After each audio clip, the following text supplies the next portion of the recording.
Bonjour toutes et tous.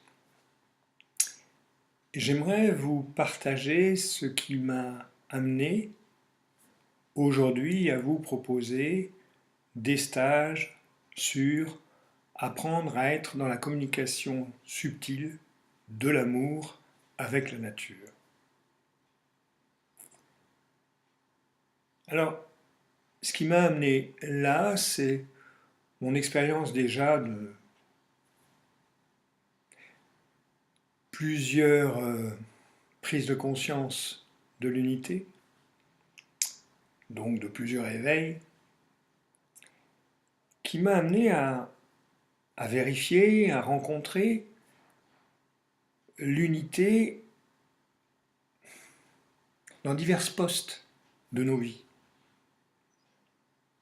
Ce qui m'a montré aussi que l'unité n'était pas une philosophie du tout, mais qu'elle était bien réelle et qu'elle avait des portées peut-être qu'on n'imaginait pas. Ainsi, déjà j'ai constaté que l'unité, on la retrouvait dans l'inconscient collectif. Dans le fait, par exemple, que nous nous équilibrons les uns les autres.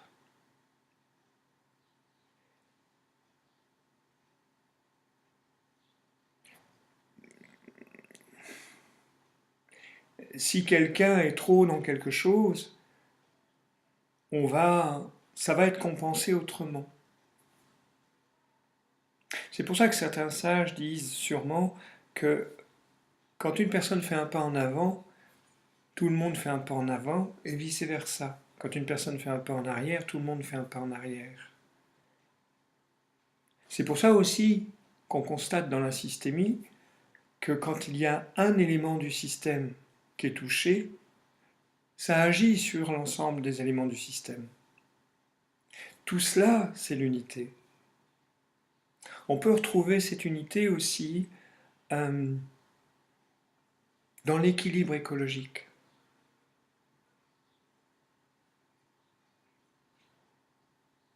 Une intelligence est là.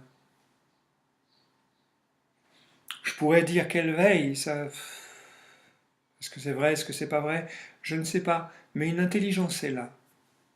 Une intelligence d'amour, d'accueil, qui permet à toute vie de s'exprimer. Même s'il y a des espèces qui meurent, il y en a d'autres qui arrivent, et des espèces qui reviennent. Alors, dans le constat de cela, j'ai rencontré, je vais aussi dire ça, ça fait à peu près 40 ans que je prends contact, que j'ai ma propre recherche, mon propre voyage dans ce que j'appelle le vivant corporel, où j'ai découvert que ce vivant corporel pouvait s'exprimer à travers 15 manifestés du vivant, où j'ai découvert que dans ce vivant corporel, il y avait une propre volonté, entre guillemets, qui dépassait notre volonté de notre conscience intellectuelle ou individuelle, qui œuvrait en nous, qu'on le veuille ou qu'on ne le veuille pas. Et eh bien, je me suis aperçu petit à petit qu'en allant dans cette intelligence, dans ce vivant corporel, eh bien, ce vivant corporel était aussi, par l'unité, en relation avec le reste.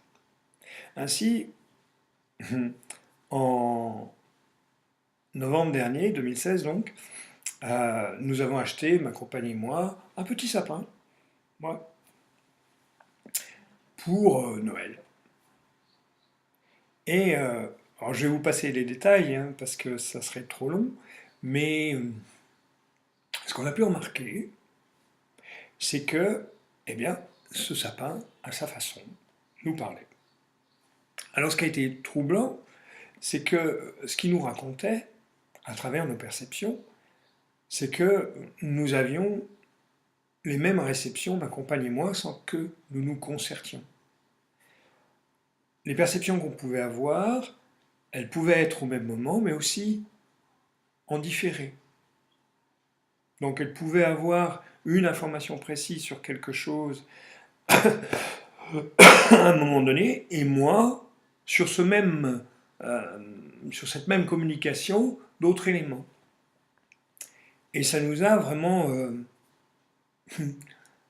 interloqués, intéressés.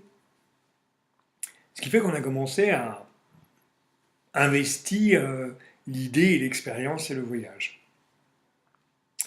Ainsi, nous avons commencé à rencontrer, à nous mettre dans le vivant corporel, et en étant dans ce vivant corporel, à rencontrer des arbres dans un parc, des plantes, et il s'est passé vraiment tout un tas de choses passionnantes. Passionnantes avec ce vivant qui est en fait dans toute forme de vie, et qui n'est pas à prendre à la légère, qui est vraiment vivant, donc qui a, on pourrait dire, sa propre volonté. Ainsi, je l'ai constaté avec un ami, Gilles, qui lui a fait la formation, enfin une partie de la formation sur Fais votre vie, où on apprend à être dans le corps. Et là, je vais vous raconter l'expérience qui est rigolote. Et j'avais acheté un Tradescantia, c'est une petite plante, et je voulais le mettre dans une pièce précise où il y a un rhododendron.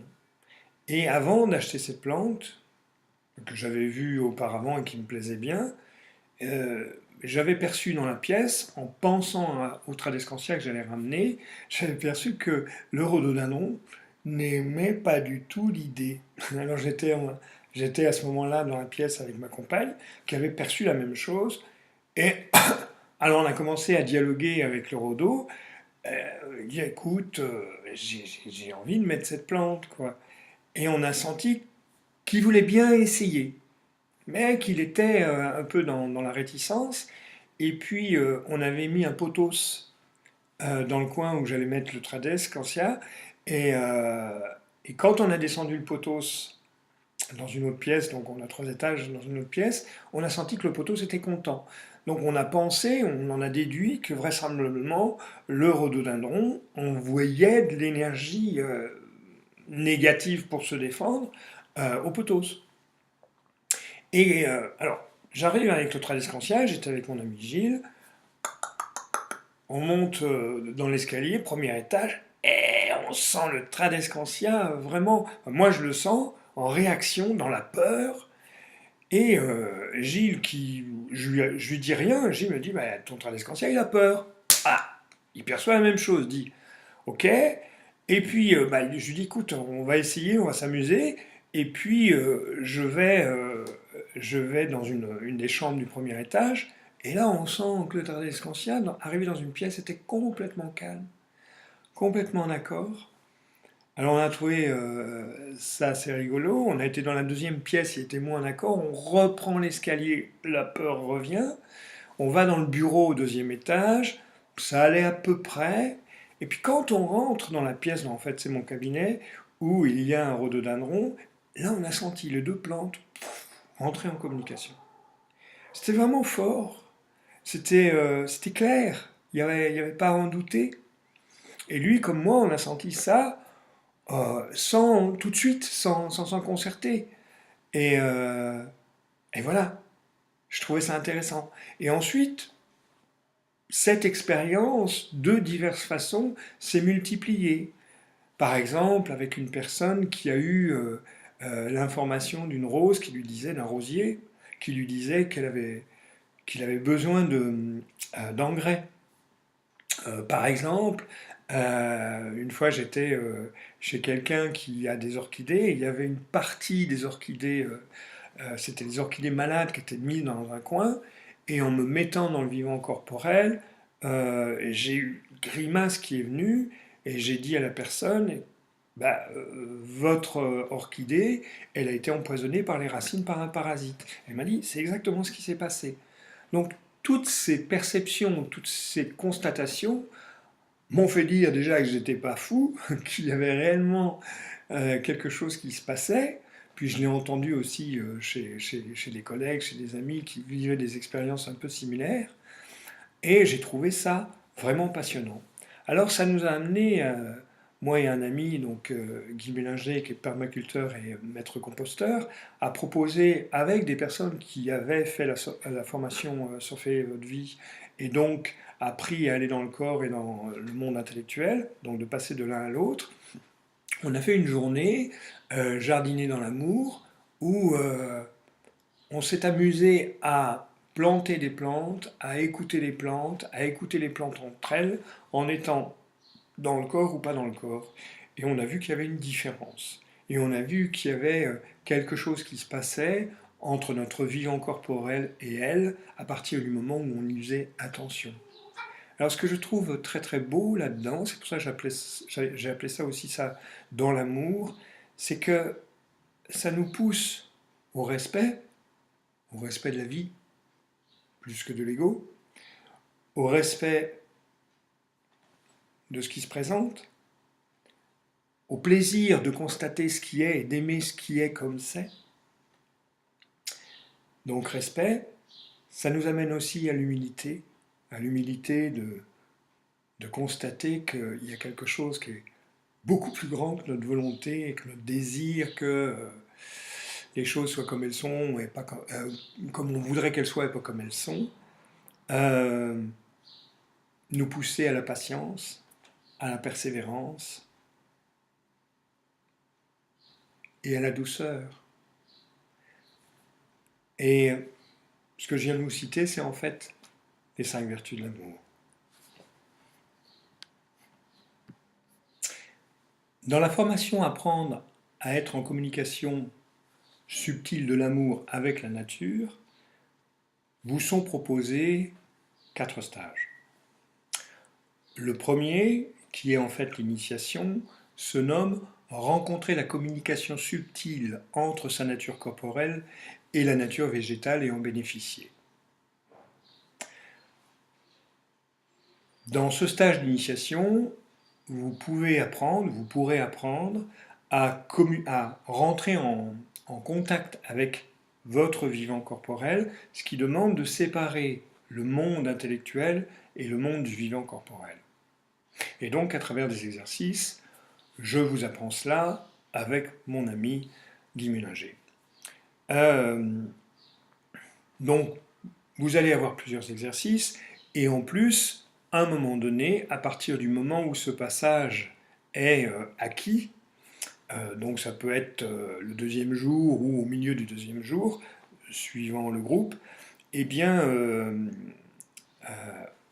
on vérifie cela, on communique à ce moment-là avec une plante que vous amenez, que ce soit une plante verte, que ce soit une plante fleurie, que ce soit une plante comestible, et on va aussi vous mettre en présence les plantes et voir cette communication entre nous, entre elles, et qu'est-ce qui se passe avec tout le groupe, avec ceci.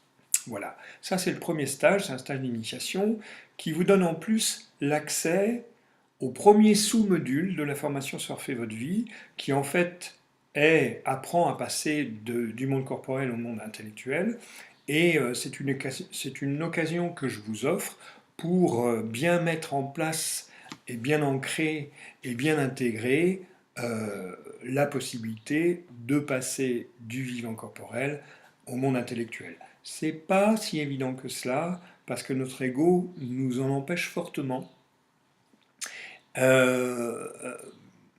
Si la formation Surfer votre vie réveille d'une façon réelle l'ego, ce qui fait que la formation Surfer votre vie ne convient pas forcément à tout le monde, parce que tout le monde n'est pas en capacité ou en désir de remettre en cause son ego, avec la nature c'est plus facile, parce que l'ego est un peu moins présent.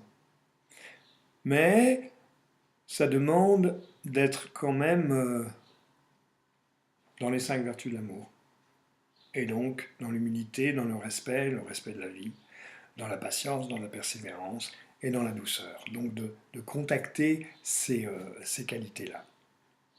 Ensuite, le deuxième stage qui demande d'avoir fait le premier, consiste à rencontrer la communication entre sa nature corporelle et la vie des arbres. Alors, ce qui s'est passé pour mon compte, c'est que je me suis aperçu, j'ai entendu que la nature me disait qu'elle était malheureuse parce qu'on la considérait trop souvent comme un objet et pas comme quelque chose de vivant. Ce que j'ai pu remarquer, c'est qu'à partir du moment où je reconnaissais ce vivant, les arbres changeaient dans leur communication. C'est comme s'ils me reconnaissaient, c'est comme si, quand je les reconnaissais, ils me reconnaissaient. Et j'ai vécu ça avec ma compagne dans plein d'endroits différents. Paris, à Mulhouse, à la campagne, en forêt. On a vécu ça plein de fois.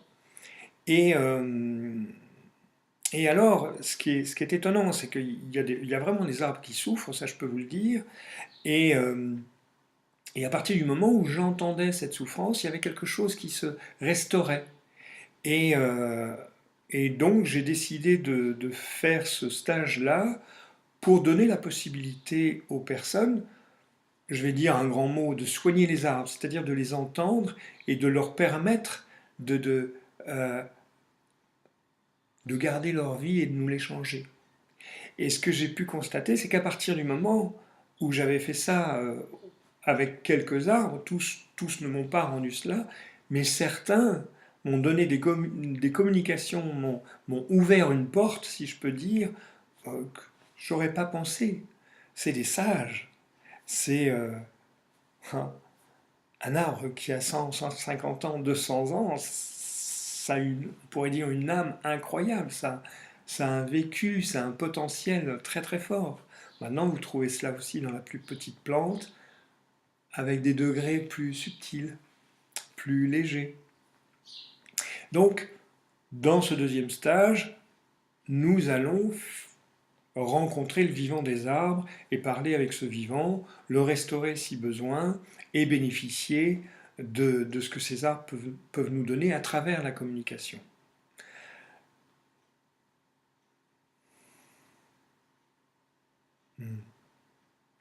Le troisième stage, qui lui demande d'avoir fait au moins le premier, le deuxième aussi, parce qu'à ce moment-là, il y a quelque chose qui est plus acute, c'est une expérience de 2 jours pour apprendre à jardiner dans l'amour. C'est-à-dire de planter, de s'occuper des plantes dans et avec cette communication. Donc de vivre cela en commun et de voir, d'expérimenter ce que je viens de vous dire. Le quatrième stage, lui, est une méditation au travers du vivant naturel. Ce que j'ai pu remarquer, c'est que chaque plante a une énergie précise, chaque humain aussi, vous me direz, vous aurez raison, mais en tout cas pour moi et pour certaines personnes, d'après ce que j'ai pu remarquer, c'est plus facile de se brancher sur la vibration d'une plante, il y a moins de projection, et, euh, et ça rentre dans une certaine méditation. En plus, si on va au-delà de l'étiquette nature, de l'étiquette plante, de l'étiquette végétale, on a un accès vers l'unité. Et dans ce stage, je vous propose d'expérimenter cela. Bien sûr, le stage 1 et 2 sont prérequis pour ce stage-là.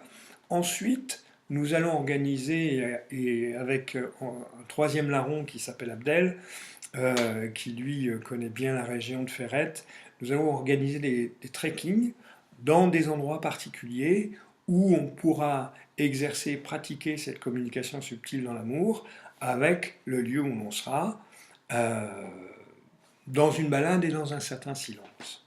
Voilà à quoi je vous invite. Vous pouvez aller sur l'instantdelettre.net, donc sur un de mes sites, où vous aurez accès aux dates, ou vous pourrez aussi communiquer avec moi si vous le désirez. Et je suis heureux de vous accueillir pour cette aventure qui est vraiment une belle aventure. Merci de votre écoute. À plus tard, ou jamais. Bonne route.